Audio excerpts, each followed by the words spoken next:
Welcome to Bitstorm, a comedy game design podcast by two guys who know nothing about comedy nor game design. I'm Ben Slinger, and with me, as always, is Trevor Scott. Hello.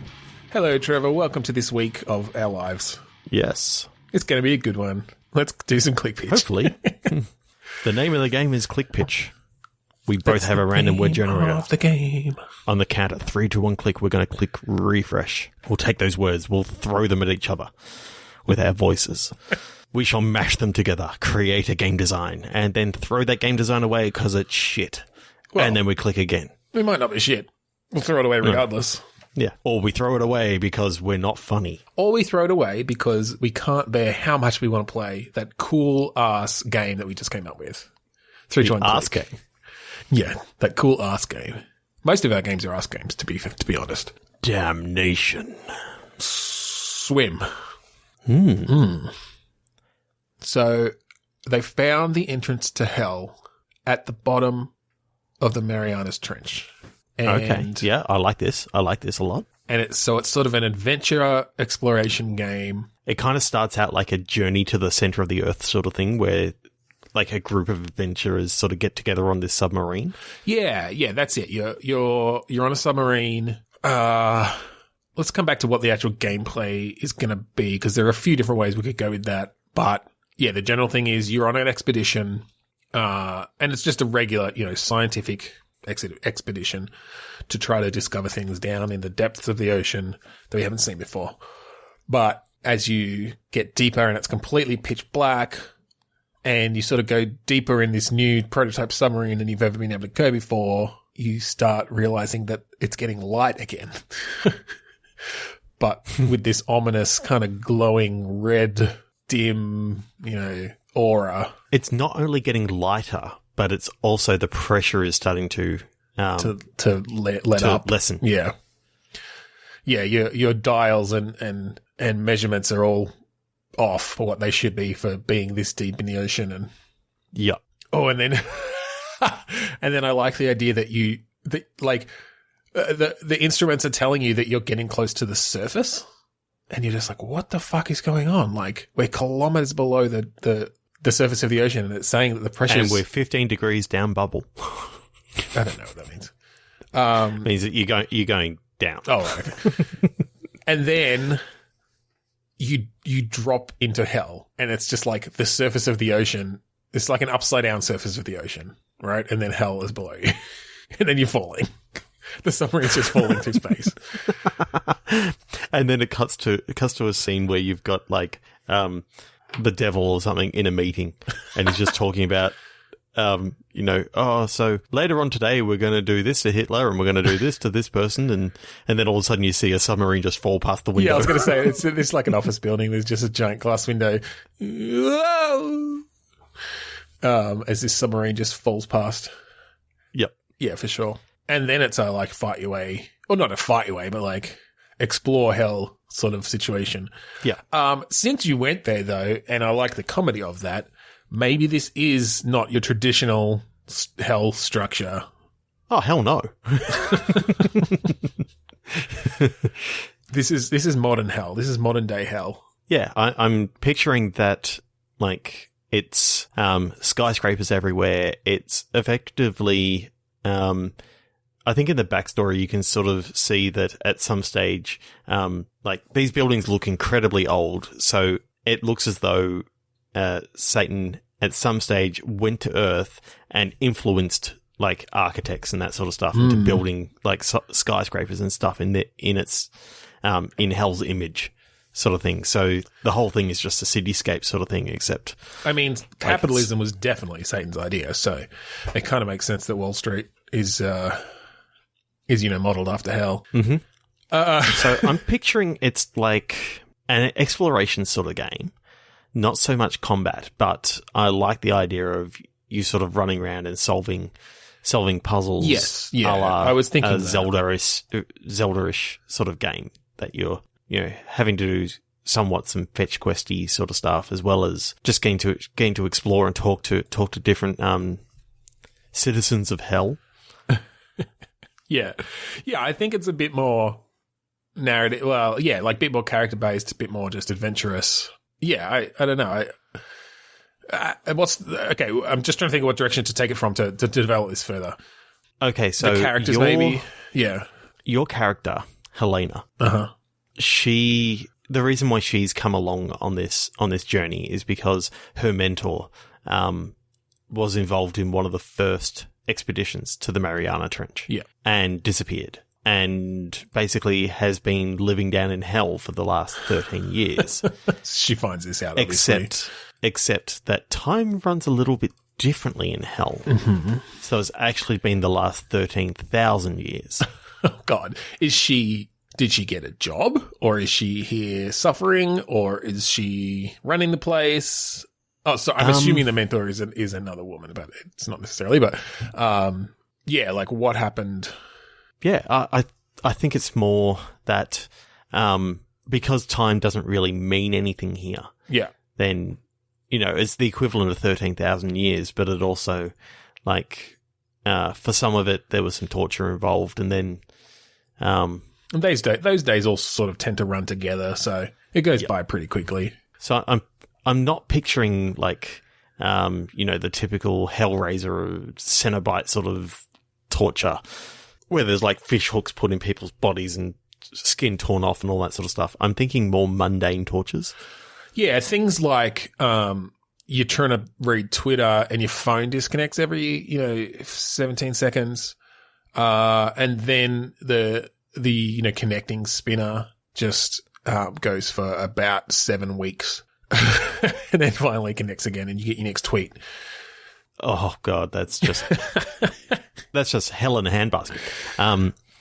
The whole idea of any time that you want to go onto public transport in this place, there's always screaming babies. Mm-hmm. Mm-hmm. And your headphones don't work. So you have to just listen to the screaming. One of your headphones works sometimes. One earbud. Okay, so it's just to only give you the hope. left earbud, and every single bit of music is mixed like the Beatles, where there's like important stuff that is in the right earphone that you all you've don't got get. is podcasts recorded in stereo with one host in each ear. So you only hear like me talking and you don't hear Ben. So a lot of the time throughout the episode, you're not hearing anything. You're just hearing, yeah. A lot of laughing, though, I will say. Yeah, okay, so there's a lot of torture going on. So is your goal... I guess maybe what's happening is Helena is trying to rescue her mentor, but does she get there and her mentor is just like, no, like I've made a life for myself here. I have a child. I'm not coming back. Yeah, I kind of like that idea of like what is going to keep the mentor here is the child, and the fact that the child is like because it was born in hell, like it cannot leave because it doesn't actually have a soul, sort of thing. Like, interesting. Yeah, you could explore even that idea of what a soul is, and the idea that it doesn't actually make you better or worse than anyone else, right? Like, there are other sentient beings that don't happen to have this little mystical thing called a soul, and it's all it's like a classist thing almost. Or a race thing, and God is just this total fucking racist. He's a soulist. Or maybe there are different types of souls or something, but God like only recognizes grades. one of those types. Yeah, there's a grading of souls, and God grades the souls in hell. Yeah. In hell, it's the one place where they just like all souls are equal to they're just sort of different. They have different. Yeah, all souls are welcome. Or something. Yeah. And I kind of like the idea that when you think about it, the way that everyone sort of talks about hell is like, this is the place that you don't want to end up. And it's like, your mentor sort of goes, well, yes, there is some form of torture here, but there's also a sense of freedom that you get here. Yeah, I think it can be kind of a funny thing where like, yes, we do have to have our, yearly quota of torture performed on us. But for the other, 11 months of the year, it's like your annual leave. It's like you have a certain amount of torture that you have to take, and it accrues over time, and you can just take it when you feel like it. And yeah, it's like soul crushing, regardless of your type of soul. But the rest of the time, it's pretty fucking nice. It's pretty chill. Yeah. And I've got a rather good tan, even though I can't really see because the sun's orange here. Because I'm going through my mandated torture and there are crows pecking out my eyes. No, but it's got to be more mundane than that. I mean, they're... There's crows always, like, outside my window, pecking at the window.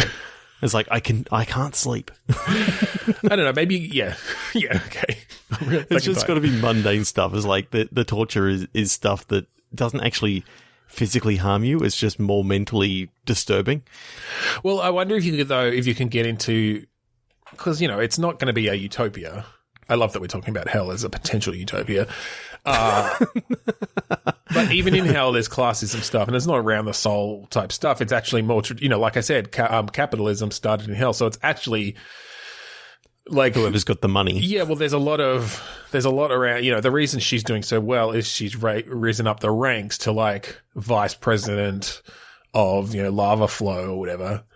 The sulfur mines.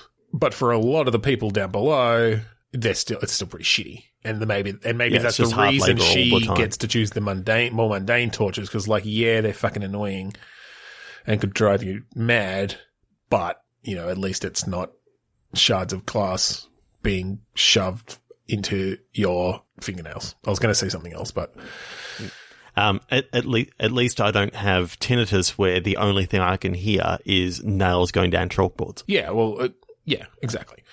So yeah, there'd be some interesting things to explore there. This could almost be a Witcher-style RPG. Yeah, and I kind of like the idea of going into the wildlands sort of thing. And there's like different demonic beasts that you got to sort of go out. Yeah, and also, exploring out in the slums where it is, the lower class people here who are treated badly in the more traditional hellish ways. Like there's sort of tiers to hell. And yeah, you fall into the upper class area first and you get a bit of a surprise because it's not what you expected. But as you explore and find out a bit more about it, you're like, oh, wait, okay. Down here is where people are being poked with pitchforks. But what I also like is as you go through the game, you actually also find out what heaven is like, because it turns out that the entrance to heaven is just the other side of the planet to the Mariana Trench. Like, okay, so both heaven and hell are both underground. Okay, that's interesting. Are they like pressed up against each other? Do they meet each other in the middle? I think there's in between eeach one is the wildlands. There's like a DMZ. Yeah. Yeah, and they each have their own wildlands. That's cool. Maybe your eventual quest is to make yourself no one gets into heaven via the wildlands, but you're going to be the first, party to do it, because you've got some sort of mission. I don't know where the Mariana Trench is exactly, but I have a feeling that land will be on the opposite side. So I like the idea that it's like you get to the heaven side, and there's actually like a stairway out of that leads up onto like Earth again. So right. The whole stairway to heaven was actually a stairway leading down, not leading up. Yeah. So the way to get home is to actually walk up the stairway. Sorry, I'm looking at where it would take you out. It's right. No, it is still in the water, but it's right off the coast of Africa. Right off where? No, sorry, off the coast of South America, because I'm bad at continents. So it's not exactly halfway, but I like the idea that it sort of like the stairway comes out in the middle of Chile. It's off Salvador, like Rio de Janeiro. That's probably close enough. There you go. So I like the idea that when you go up this stairway at the end, you come out in like this dark alley in Rio de Janeiro. Yeah, it's basically is this alleyway. Well, it's alleyway under, with it's just under the Christ the Redeemer statue. There's just a stairway that has like a no exit sign on it. Yeah, basically. I like it. I like that a lot. So I'm thinking a la the Grand Theft Auto sort of things where you end up having to do like missions for Satan as you go up. As you get more renown within hell, you get to you get to meet the lieutenants up, and then finally you get to meet Satan. And I'm sort of seeing him sort of like a business mogul sort of character. Yeah, that his whole thing is about like projections for the next year of like torture projections and how much they're going to expand their city limits and all this sort of stuff. Yeah. What are soul projections for the next year? All that sort of stuff. Yeah, I think you. So do you think you get to? Are you working for Satan then? Like, who's sending you on this mission across to heaven, and what do you have to do there? Is this like a revolution? Well, You're like, I don't think it's a revolution. I think it's more Satan is just trying to get a little bit more land. So he's trying to take some parts of the wildlands to try and get more souls. Yep. Okay, so it's more of a it's more of a land grab kind of push the front lines of hell towards heaven. Doesn't want to fight heaven. Doesn't find any reason to. Yeah, but heaven might not like if he's sort of trying to push at it. If he's going for the land grab a little bit more. Yeah, but I kind of like the idea that like the more aggressive tactics are coming from like the heaven side of things. Yeah. Oh, I definitely think that juxtaposition. I definitely think that the way we do this is sure there's torture in heaven, but they're actually like pretty cool people. Despite capitalism, pushing down. Hell, you mean? Pushing hell. Sorry, did I say heaven? Hell. Yes, you did. Despite capitalism, like still creating incredibly classist atmosphere, heaven treats its people really well. But they're all douchebags. Exactly. The types of people it's in. And self-righteous. Thinking that they are kind of only let in the worst of the worst when it comes to, it's almost entirely white men. There's actually an extreme lack of women up there. Just because they don't usually, pass the douchebag test. Which is not couched in those terms. It's they think it's some sort of character test that actually measures something positive, but no. Turns out it's mostly just white assholes. Bleached. And at that point, 3 to 1 click. Yeah.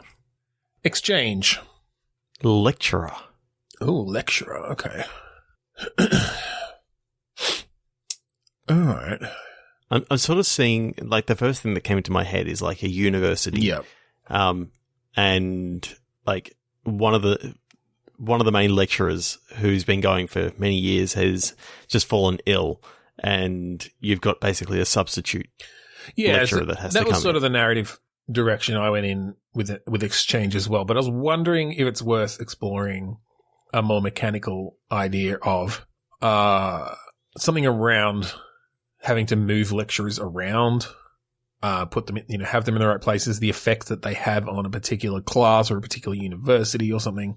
I don't know. It might be. I've just thought of like, for some reason, that whole scene in Indiana Jones and the Raiders of the Lost Ark. Like the sandbag. And like switching out. But with a person. So basically, you come in and you're like, you've only got, say, 3 lecturers or something like that, and there's like 6 classes that you need to teach. So instead of a sandbag, you got like a hologram that you can like sort of switch in, to basically, the only time that you need a lecturer in the hall is when there's questions and answers. When there's actual teaching going on, then you can just have the hologram going on. Right, just writing on the board. So it's like every time you have to come in and create some sort of diversion to be able to swap out the person in the hologram. Well, I wonder if this is a more kind of arcadey sort of time management plate juggling game. But the comment is sort of on it's a commentary on academia numbing the minds of its students, because if you leave them alone for too long, they start talking to each other and realizing that this is all bullshit. So you have to make sure that you're dumbing them down with quizzes, and maybe it's more high school. I don't know if it's high school or university. It's more interesting there, but yeah, it'd basically be around like keeping their autonomy levels down.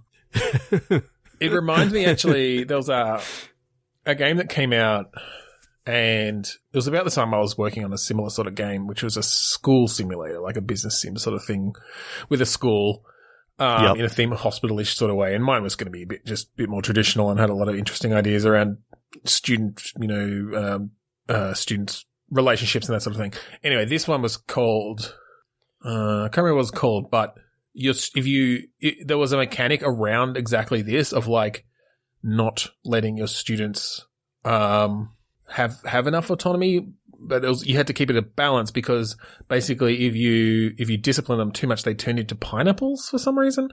But pineapples were very easy to handle. They didn't have their own thoughts and feelings. They just sort of came and learned and whatever. And that was that was more of a comment on, allowing children to learn and have their own thoughts. But yeah, we could sort of go the opposite. You want pineapples.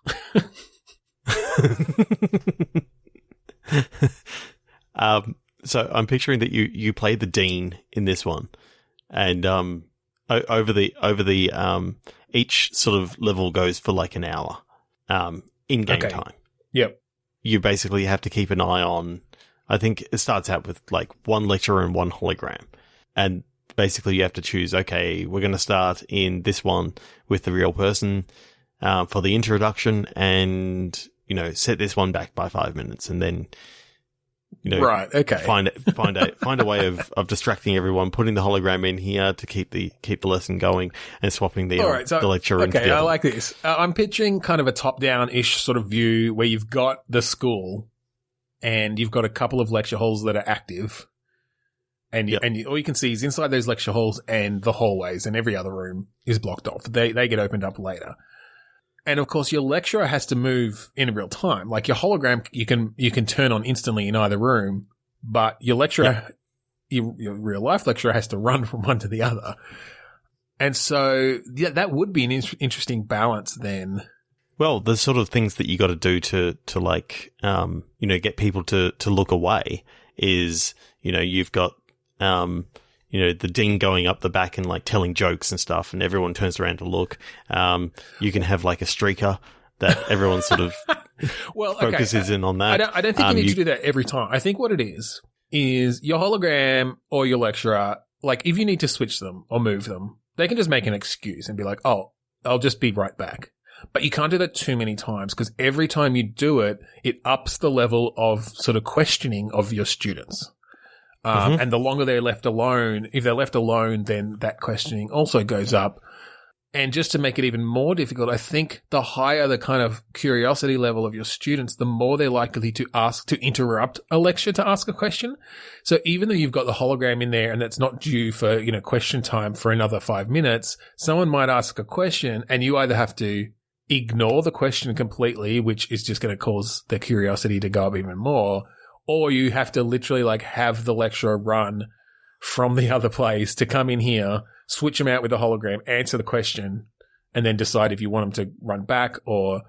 And so I think you've kind of like in each lecture hall, you've got a timeline of the schedule of the lecture. Yep. And what parts can be handled by a hologram and what parts need a real human. And then, you've got like... Maybe you've got a certain amount of power or something. So for a short amount of time, you might be able to have 2 holograms going at once, but it's going to drain your power more. So but you can get away with that as long as all the lights have been able to be turned off. Yeah, well, there might be ways that you can, but you can't turn the lights off in the lecture hall with a hologram because the hologram glows and it's noticeable. I'm thinking rather than playing the dean, you're playing like a teaching assistant. Okay, like an actual person in this world as well. Do they have to run around too? Yeah. So I kind of like the idea that no one realizes that this one lecturer is actually being put on to two different classes at the same time. Mm-hmm. And later on, could end up being like the same lecturers in 3 different classes at the same time, and then, 2 two different lecturers are in 5 different classes at the same time. Yeah. You know, so you got one who has to do 2 and one that has to do 3, and that could be quite interesting. I kind of like the idea that, like, some of the other things that you can do to do some distracting and that sort of stuff is you can actually hire actors to be in the class to cause a disturbance. But anytime that you need to do that, you're spending some of the cash that you're making for the day. Right. So, yeah, well, maybe you have other tools as well, that it's not just lecturers and holograms. Maybe there is one in between that is an actor that doesn't have some of the downsides of a hologram. They're better at stalling because they can think on their feet. So, like, if someone has asked a question, I'm just picturing, like, sir, like, you know, when you said this, like, what did you mean? And you're like, okay, actor, like, stall, because you've just pulled your lecturer out of, you know, room 2. They're running over. You've turned the hologram back on in room 2, so they're okay. The lecturer needs to run over, and then just before the lecturer gets there, you have to tell the actor, like, all right, like, go out the door. So this whole time, the actor's just being all like, well, that's a very interesting question, Jeremy, and I'm going to answer that in just a minute. Oh, wait, I just need to take a piss. They walk out the door, the actual lecturer walks right back in. Yes, so, Jeremy, I will answer your question. What was it again? So I was actually thinking maybe you're playing, this could be set up like you're looking through sort of security cameras and you're actually playing kind of the operator of this school. And so you get commands from the dean, or you get updates from the dean of, like, this class has been empty for 5 minutes. They're starting to get rowdy. And that's sort of just giving you a sense of what's going on, but you're just in control of, you can radio down to the lecturer or the actors, or you can turn on and off the holograms and the lights and the different, you know, you've just got control over the different aspects of the school. I like the idea that you've got a radio there that you can radio for like help from like an actor in the group. But anytime that the actor comes in, it's sort of like a Hail Mary of, like, actors that you've hired for the class that can actually be disruptive. Yeah, well, and I think there are different thresholds to how well each one can work. I really see this balancing coming down to just learning the mechanics of when a particular distraction or a particular resource, you know, teaching resource will work, and utilizing that effectively. And part of that is what level of curiosity, for lack of a better word, I feel like there's a better word for that, but they're at. So, like, if you switch out a lecturer with a lookalike, but they're at, like, super high curiosity or alertness or whatever, they're way more likely to notice. But if they're down low and they're basically numbed and they're just going through the motions, like, they're not paying enough attention to the lecturer to notice that it's a different person. Or that, you know, that it's a hologram and when the lights go off, it glows, or that it flickers because you've fired up a second one to you know, quickly backfill an emergency. I kind of like the idea of there being like a sort of like a mode in the cameras that you're using that you can actually see when how many eyes are actually on the hologram at any one time. Yeah, well, I think this is it. It's like, this is a super modern university whose only goal is to numb the minds of its students. So again, I feel like we're kind of getting into the realm of political satire here. It seems to be a bit of a trend this episode. But yeah, I like that. And that's your goal. And yeah, you've got, you can, and then, because then you've got upgrade paths and stuff that you can make. So you might not have that, like, eye measurement thing right away, but if you make enough money, you can buy them and install them in different lecture halls. Yep. Yeah, and different, better power monitors. You know, maybe the holograms have a boot up time that you can lessen. Or, you know, are more realistic, or have some rudimentary AI that could answer basic questions. So, like, if they're at a low curiosity level, the questions aren't going to be very hard, so they might be able to handle a question or two without piquing their curiosity too much. Yep. I actually like the way I like the way these mechanics are meshing. Actually, I feel like you could really tweak those to be interesting.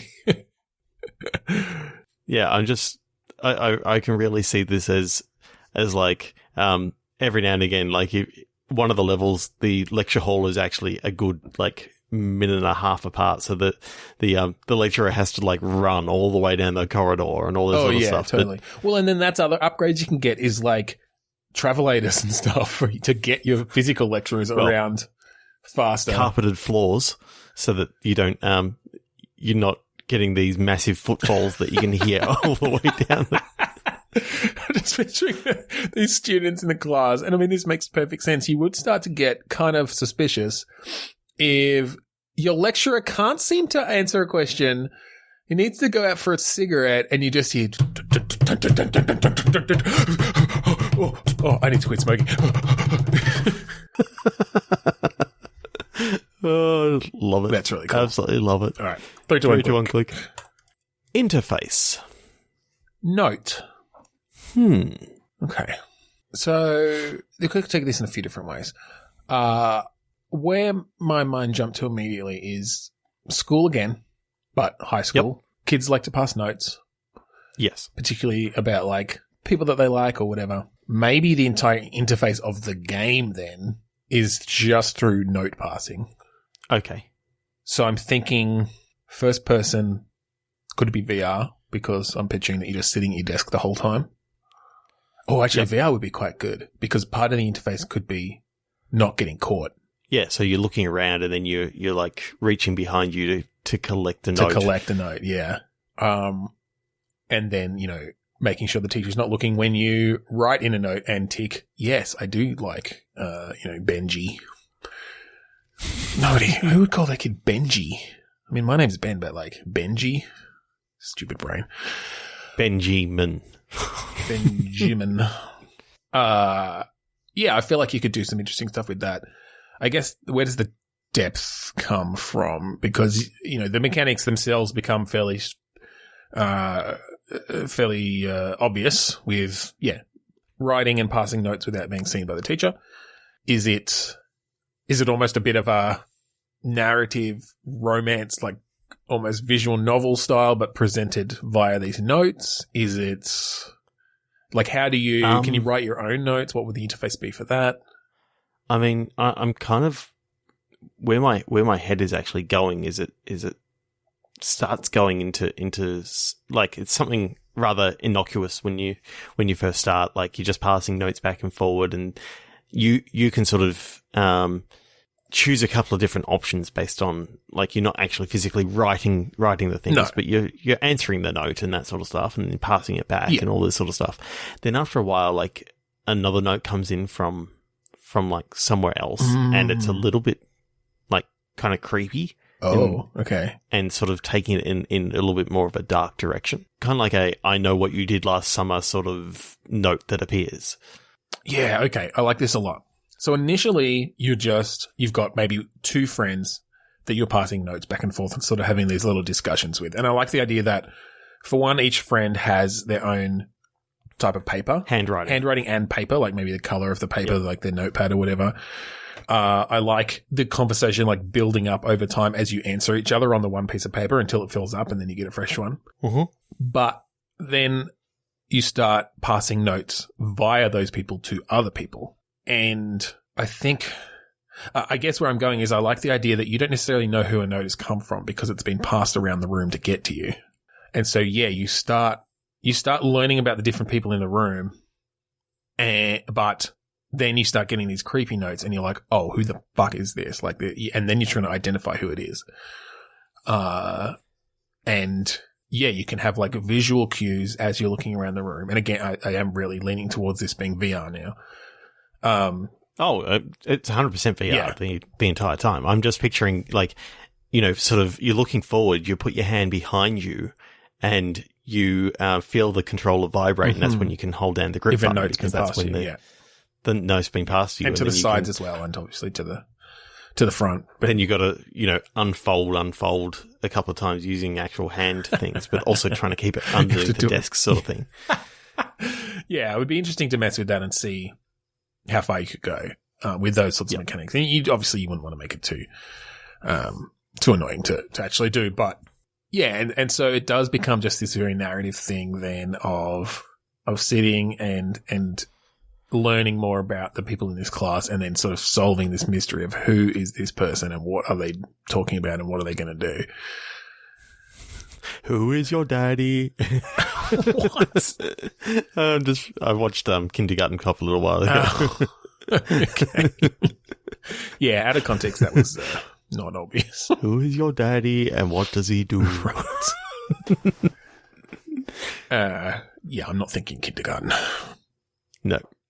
Yeah, I know that could be really interesting. That could be just a good sort of setting for a unique way to tell a story. Yeah, and it doesn't have to be a full-fledged game. It can just be an experience sort of thing. That it could just go for like half an hour. That's probably plenty of time to tell enough of a story. Yeah, like develop the characters a little bit, have it get a bit creepy, solve a mystery, get to know these characters, and have some teacher stuff going on. Like there's a whole lesson sort of going on at this stage, like you're learning about physics or something like that. Yeah. Periodically you get called upon to answer a question or something.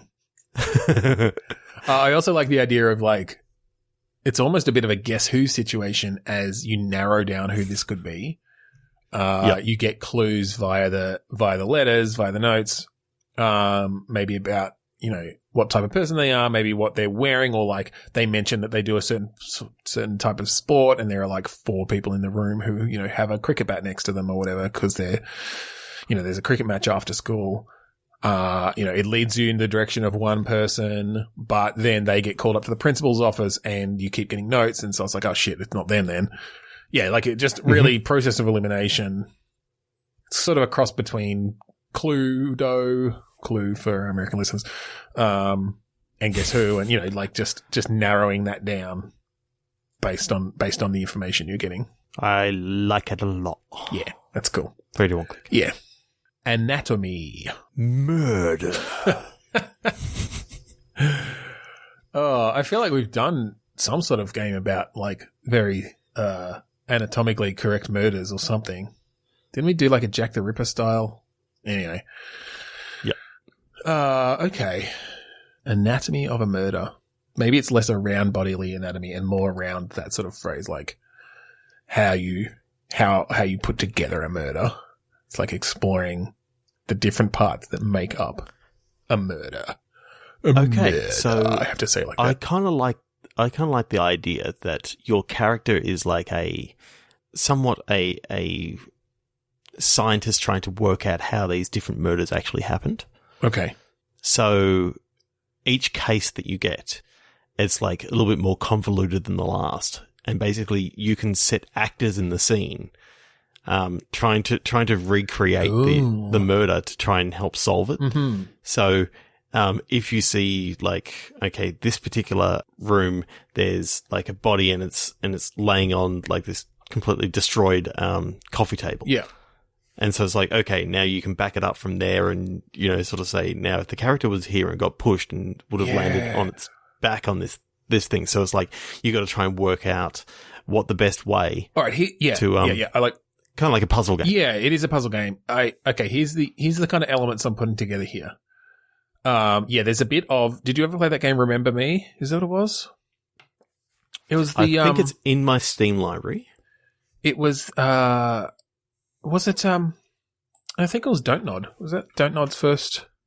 Yeah, Remember Me is definitely in my library. So yeah. I haven't played it. It was a mediocre fighting game, but it had an interesting story and characters. And one of the really interesting bits was you had to, well, Wikipedia tells me you were stealing memories, but the way you did this was you could make time move back and forward of a scene and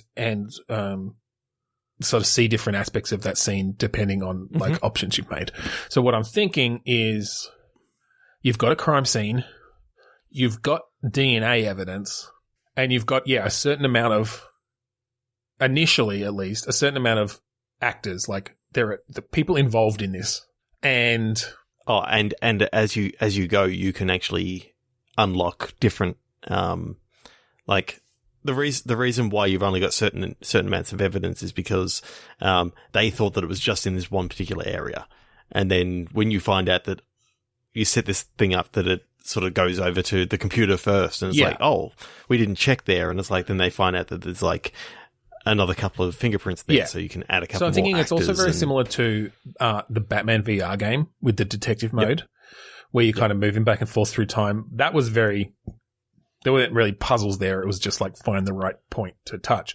But what I'm thinking is also sort of an aspect of Papers, Please, which we go to a lot, but the idea of matching an event to a piece of evidence you have to sort of say, oh, all right, like, we've determined that the height of the person who fired was 6 foot, but the angle of the bullet, once you sort of figure that out, contradicts that they couldn't have been standing there at that point. And so you have to like match those up. And it's like, yes, that's a discrepancy. All right. And it shifts the scene, or it like eliminates that, well, that person who was involved can't have been, the person who fired from this position or something like, do you see how you're finding those contradictions. Later on, you can actually find out, well, the reason why it didn't work is because you thought the bullet came from below, but in reality, the person was already laying on the ground, and therefore, the shot could have actually come from that same person that you had before. They were doing pull-ups, and they were hanging upside down from their pull-up bar. So the bullet actually was fired downwards, not upwards. I don't know. I think a lot of this hinges on perhaps these are like contaminated crime scenes.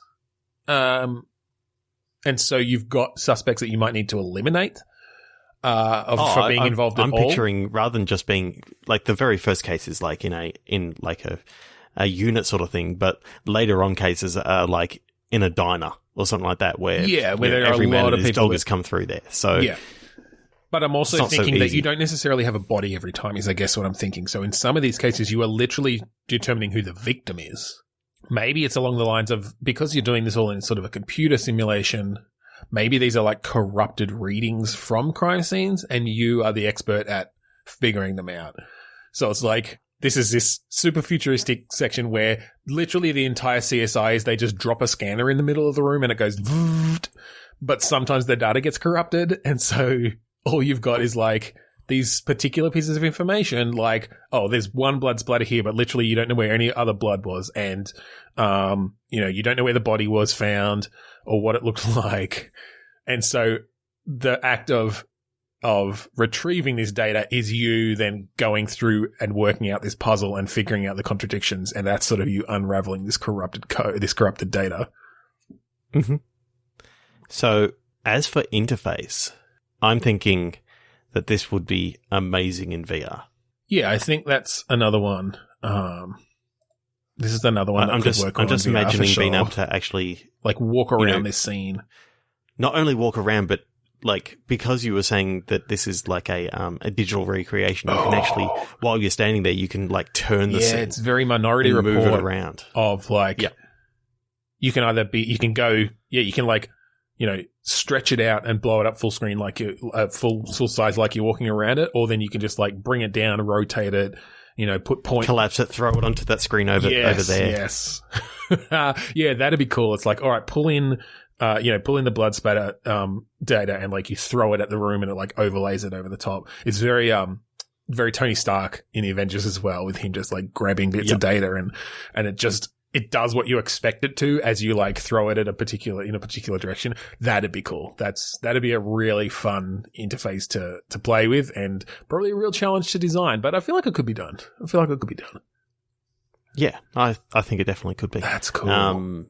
Yeah, I'm kind of seeing that it'd be very easy to make some DLC for it as well. Like, well, you can just release new cases and stuff. Yeah. There'd almost be a bit of Phoenix Wright-ish sort of stuff in here as well, where you're sort of learning things about particular characters as you unravel these puzzles. And like there's a bit of story behind it. So it could definitely be very episodic. Yeah. And I'm also seeing that there could also be like a Orwell sort of situation sort of happening that.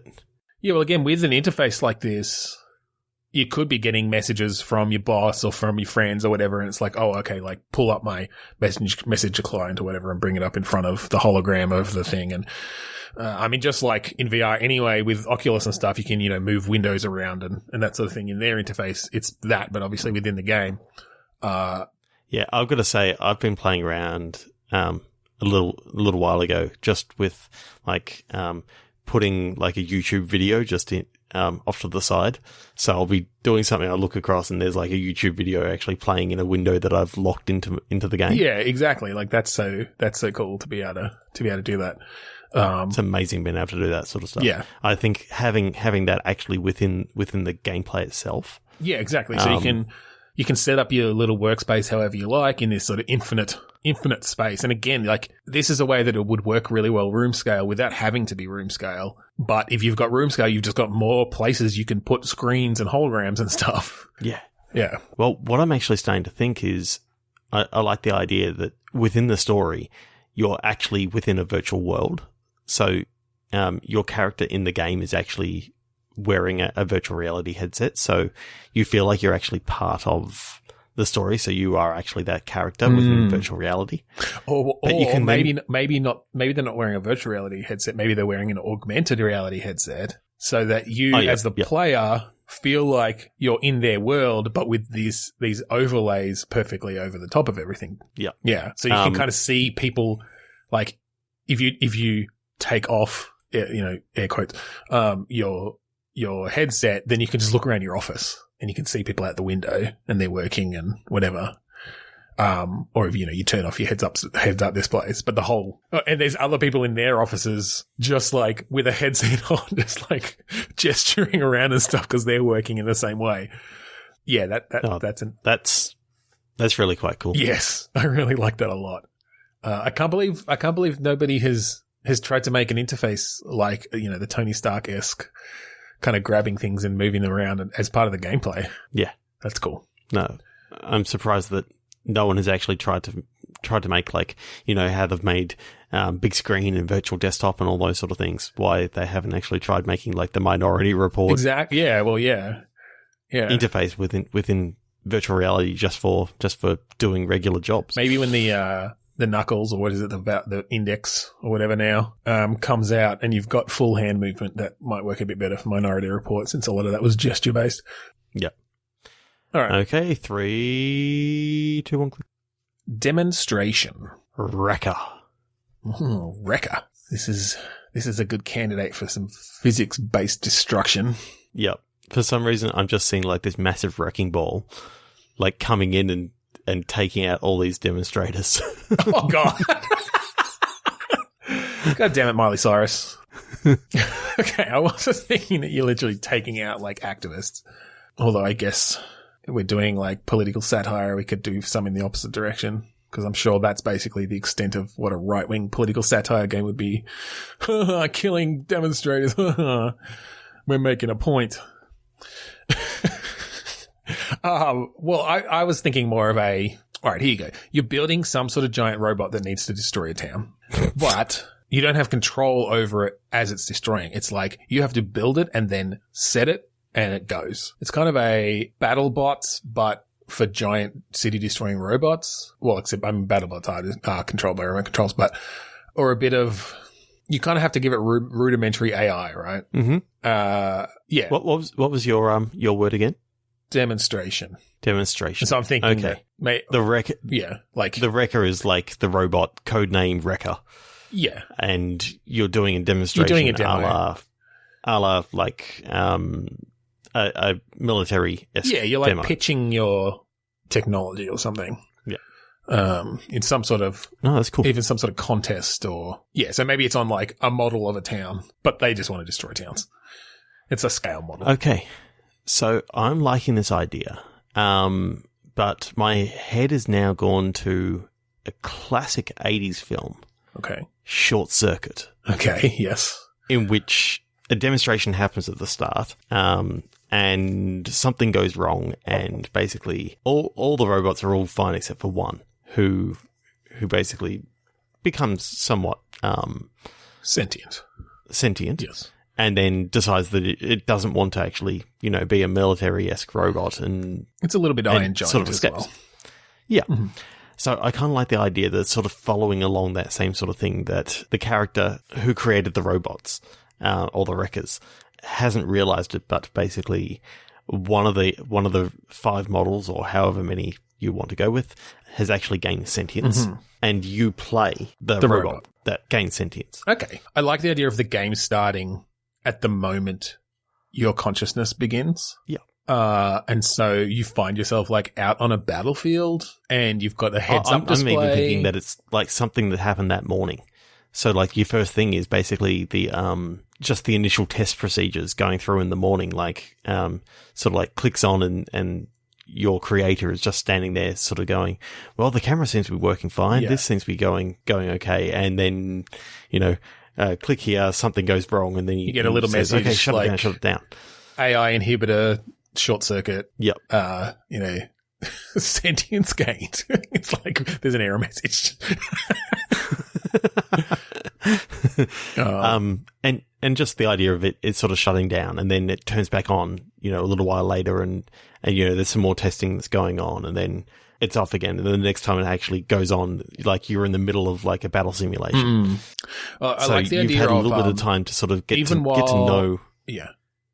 Yeah, I like the idea that even while you're turned off, you've got like a clock, because you've got your little backup OS or battery or whatever. Yeah. And of course, it speeds up to show the amount of time that's passed. But that as you go through these little vignettes and realize it gets to a point where, and it probably prompts you as a button, and it's like, press A to wake up.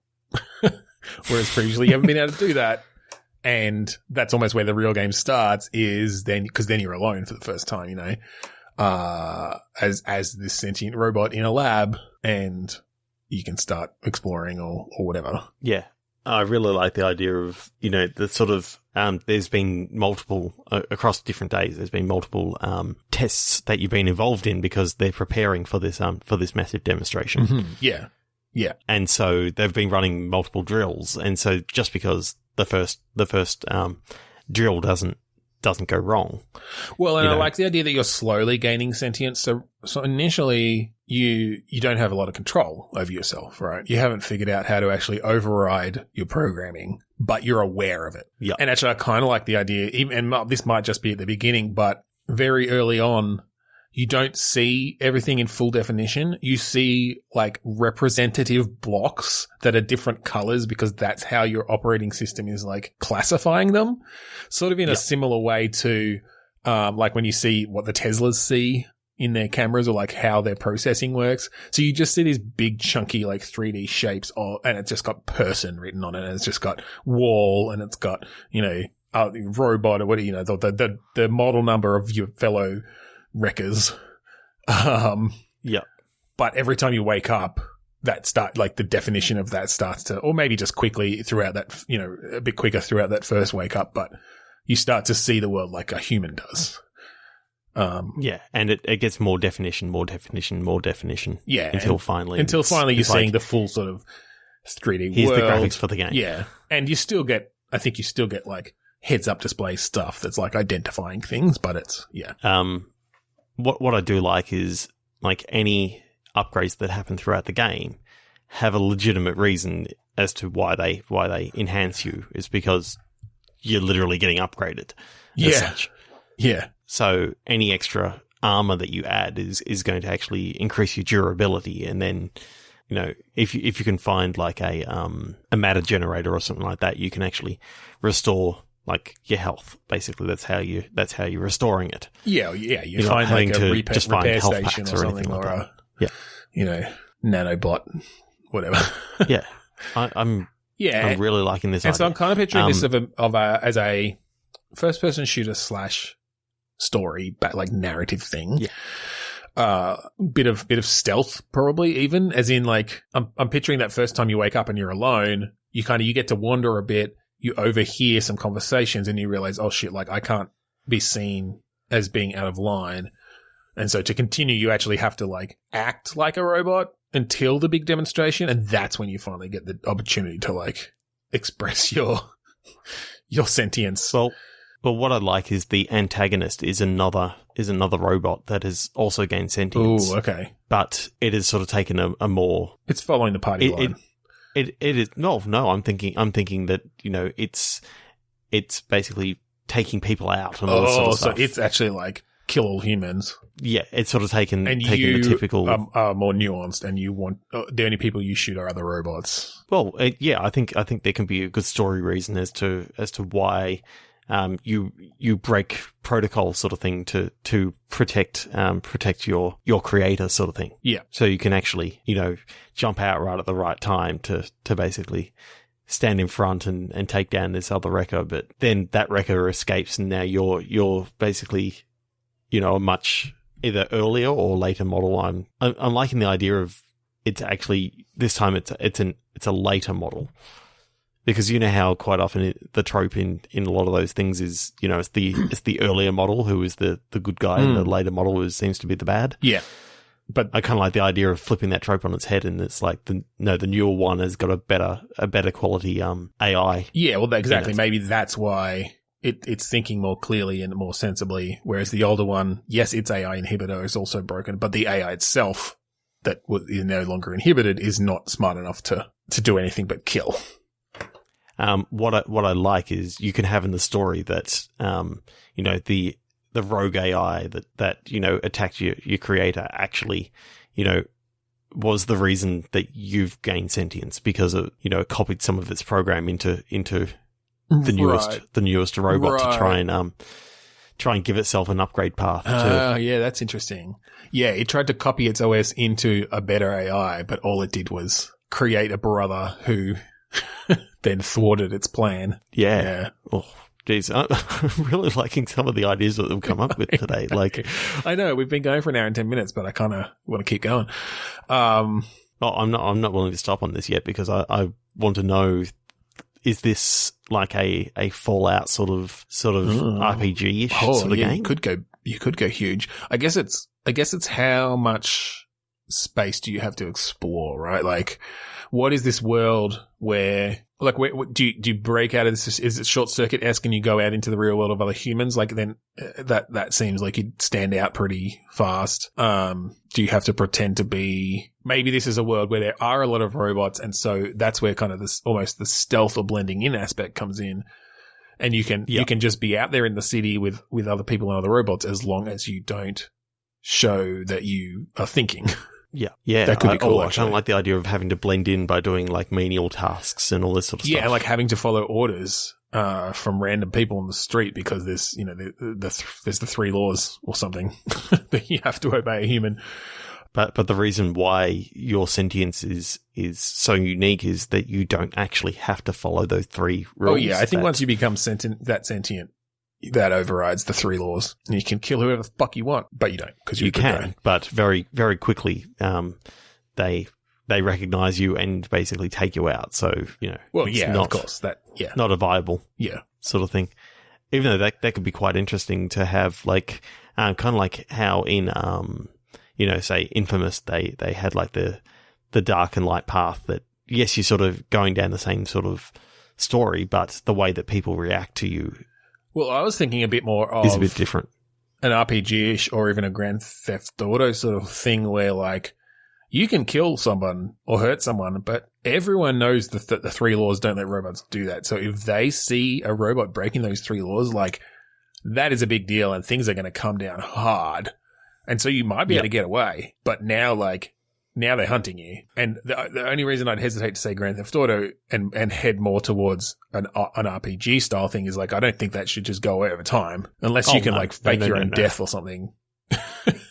Well, then you've once that sort of thing has happened, kind of like in Grand Theft Auto, where you've got to go to like a spray shop.